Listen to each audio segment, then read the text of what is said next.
For more than a decade, police in the U.S. have had a crucial tool that we don't. A national DNA database for missing people. It's helped solve hundreds of cases and has become a model for other countries. In Canada, advocates have been fighting for a DNA database for missing people for years. And finally, Ottawa is about to make it happen. Mark McAllister now with what that could mean for thousands of families.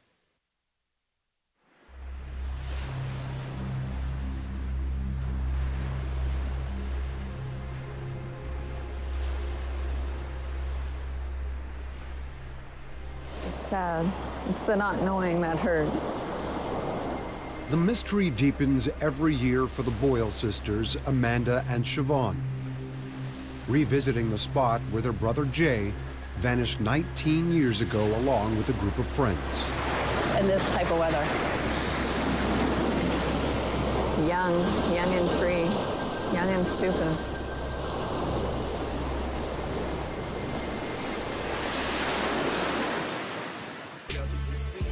After a night of drinking, the six boys were feeling reckless. So in the early morning hours, they stole boats from this marina in Pickering, Ontario. They were never seen again. They just took the boat for a joyride and they ended up drowning. And they probably died of hypothermia. At least that's the official version, the police version of what happened to Jay Boyle and the Lost Boys of Pickering. But investigator Bruce Ricketts is not so sure. There is no evidence to indicate that the boys drowned in the lake. No. None at all. Ricketts spent months on the case, talking to people and going through hundreds of police documents. Red flags started popping up all over the place. It took them 36 hours before they even began the investigation. It took them 2 days to give up on it.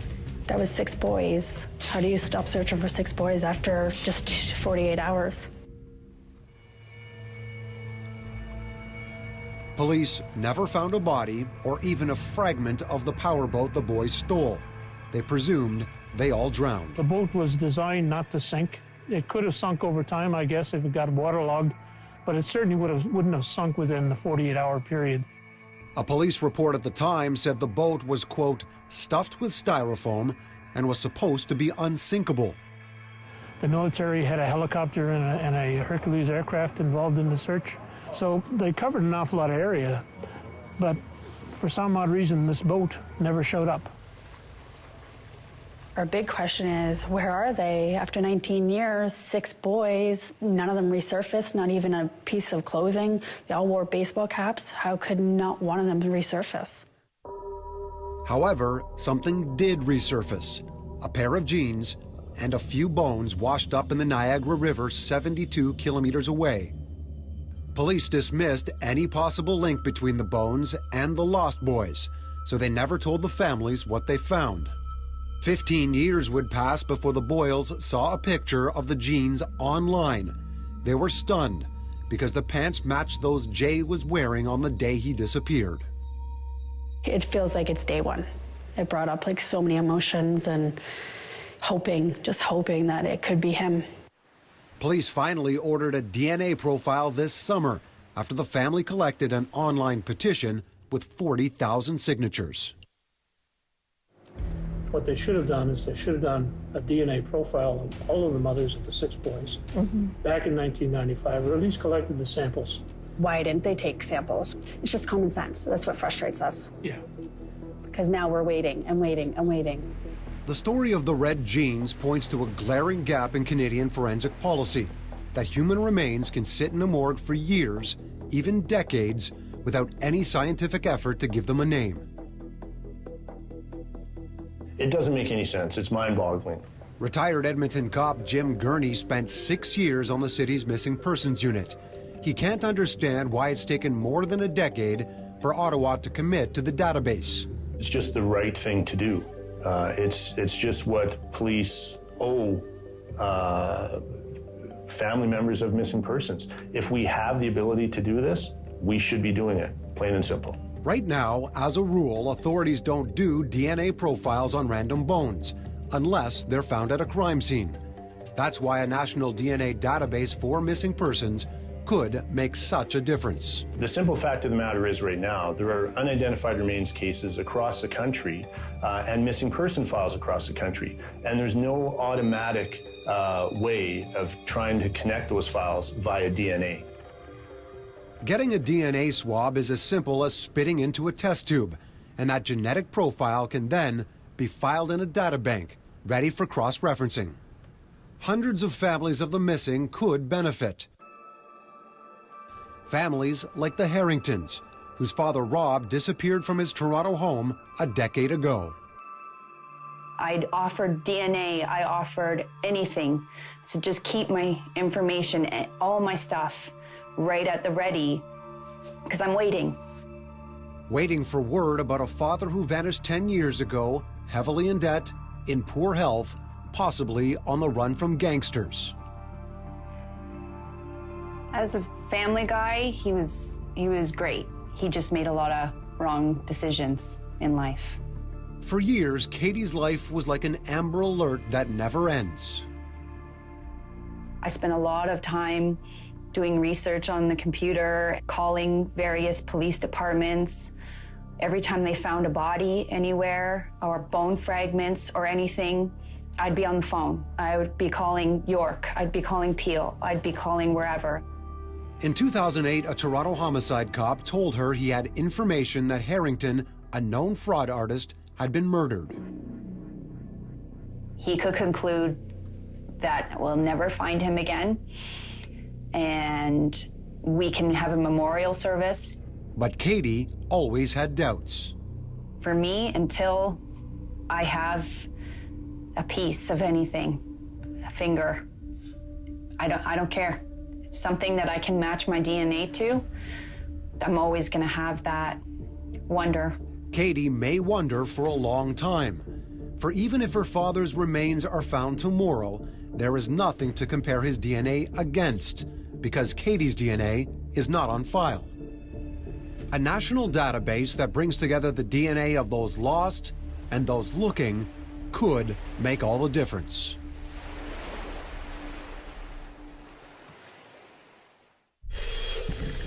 Next, a search without an end. What I want is the comfort of knowing that if she's found next week, next year, or after I'm dead, that somebody would know who she is.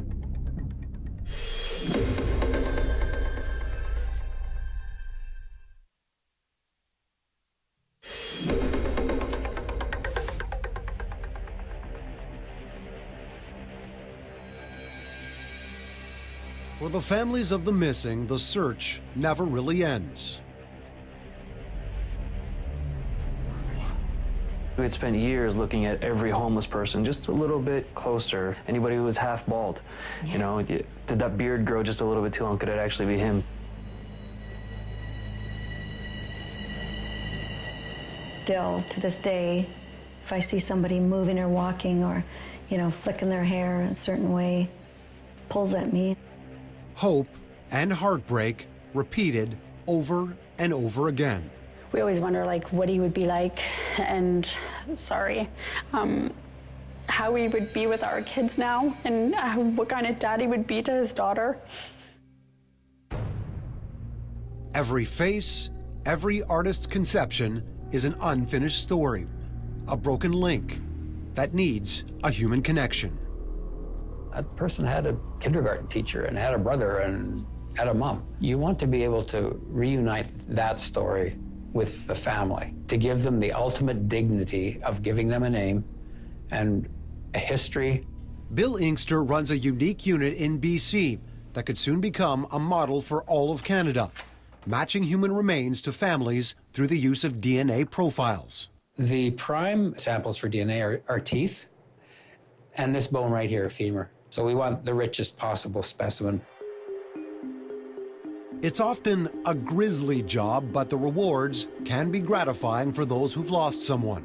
It's bad enough losing a family member, but when you don't know what's become of them, it just magnifies the horror for them. So when you see the relief, when you go back to them with this, it's beyond belief. A national version of Bill Inkster's operation would be the product of one woman's tireless campaign. Lindsay was last seen walking down a rural road, presumably hitchhiking. Judy Peterson's personal drama began 21 years ago when her daughter Lindsay didn't come home one day. The longer it went on, the more terrified I became. She did all the right things, put up posters, gave a lot of interviews, kept after police, but nothing worked. So she took a decisive step. She turned to science. And I was in contact with the RCMP a lot. But when I could see that there was really nothing more for them to do, I decided that it was time to get her DNA into the data bank. We're sorry, the RCMP told her. There is no DNA data bank for missing persons. So she tried something else. Every time there's a violent crime in Canada, police collect forensic evidence, including DNA from the scene. The RCMP stores that evidence in something called the Crime Scene Index. It's a great crime-fighting tool, but Judy Peterson believed the index could also be used to find out what happened to missing people like Lindsay. Not so, said the RCMP. Their hands were tied. Unbelievably, the law won't let them search the index for the DNA of missing people. I was horrified that maybe she was sitting in a coroner's office and I would never know that she'd already been found. Horrified was my first reaction, and then anger. So Judy turned up the heat. Over 10 years, she pestered politicians and kept Lindsay's story in the public eye. You know, I've been through, I think, 7 public safety ministers. Almost everybody agreed there should be a national DNA database for the missing, a kind of human lost and found agency. But politics kept getting in the way. It can't possibly take a decade to put something into place when all of the processes are in place and everybody agrees that it should go forward. Like, what is the holdup? One holdup was privacy. What about people who go missing intentionally and don't wish to be found? Retired Edmonton cop Jim Gurney. So in those cases, we tell the loved one that your missing person is no longer considered missing. They've been located alive and well. The file is concluded. Any other information would have to come from them. And in the vast majority of cases, they're perfectly happy with that. As for Judy Peterson, she won't be happy until Lindsay's case is closed. But last February, she got some good news. A promise by Ottawa that it would launch its DNA database starting in 2016. That may sound like a brave new step forward, but it isn't. In BC, Bill Inkster has been matching DNA with remains for the last 8 years, and he's had great results. We never give up on our unidentified human remains cases. Inkster solved the bizarre mystery of the 9 detached feet, washed up in shorelines across the province over a period of several years. You've got a shoe, you've got some bones in the shoe, and that's it. We have very little idea what the person looked like, or even whether it's male or female.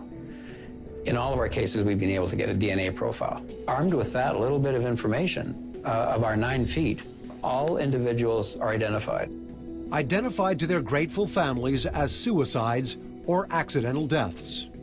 We're going to have a geographic analysis done in the background as we go out to process the scene. Inkster's system uses global positioning technology. Again, something that's been available to Ottawa for years. So if I hit this dot, I will get something like this. So I have, in this case, it's a human mandible or a lower jaw that's been found. These are nearby cases that could be related to our new find. Inkster sees a bonanza for law enforcement. A huge difference for coroners and medical examiners and police investigators to have the opportunity to return those remains, to give them a name, to return them to families, not least to close files. Close files and help heal wounded families. A national DNA database named after Judy's daughter, Lindsay, could do that. Could answer that haunting life or death question in every province. But Judy's not expecting any instant miracles. I don't want you to think that I think once the DNA data bank gets turned on that we're going to find Lindsay, because I don't. What I want is the comfort of knowing that if she's found next week or next year or after I'm dead, that somebody would know who she is.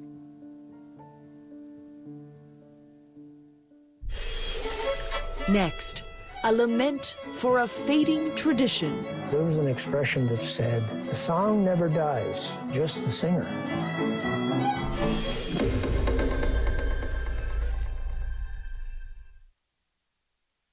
It's the not knowing that hurts. The mystery deepens every year for the Boyle sisters, Amanda and Siobhan, revisiting the spot where their brother Jay vanished 19 years ago along with a group of friends. In this type of weather. Young and free, young and stupid.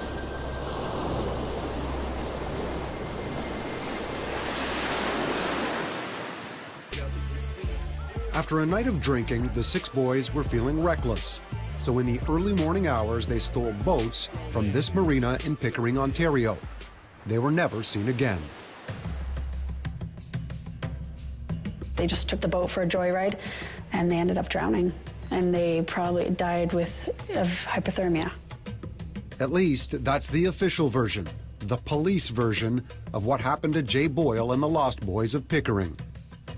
But For more than a decade, police in the U.S. have had a crucial tool that we don't. A national DNA database for missing people. It's helped solve hundreds of cases and has become a model for other countries.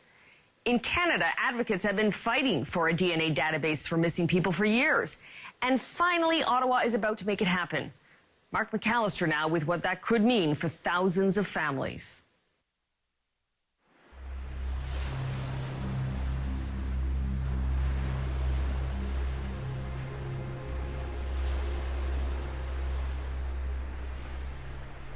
It's sad.